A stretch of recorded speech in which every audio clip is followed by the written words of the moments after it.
නිට්ටඹුව නගරයේ පිහිටි මේ ස්වර්ණාභරණ අලෙවිසලට සැකකාර කාන්තාව පැමිණෙන්නේ රන් භාණ්ඩ මිලදී ගන්නා මුවාවෙන්. අනතුරුව රන් බඩුවල මිල ගණන් විමසා රුපියල් 2,14,000ක බිල්පතක් ලබා ගන්නා ඇය වෙළඳ සැලින් පිට වී යන්නේ සිය දියණිය මුදල් රැගෙන එන බවට සඳහන් කරමින්. අනතුරුව මද වේලාවකින් නැවතත් වෙළඳ සැලට පැමිණෙන ඇය යලිත් රන් ආභරණවල මිල ගණන් විමසා සිටිනවා. ඒ අතරතුර වෙළඳ සැලට පැමිණෙන තවත් පුද්ගලයෙකු සේවකයා සමග කතා බහක නිරත වෙමින් සිටින අතරතුර ඇය රන් මාලයක් මෙලෙස සොරා ගනු ලබනවා.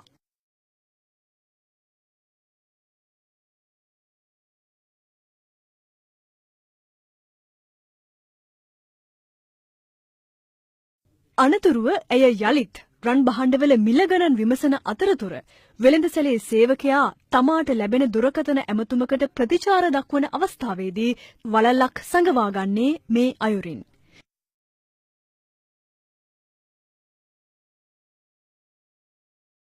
මෙලෙස ඇය රුපියල් 1,50,000ක් වටිනා රන් භාණ්ඩ සොරාගෙන පිට වී යන්නේ මුදල් රැගෙන එන බවට පවසමින්. මේ කාන්තාව අත්අඩංගුවට ගැනීම සඳහා නිට්ටඹුව පොලිසිය පරීක්ෂණ ආරම්භ කර තිබෙනවා.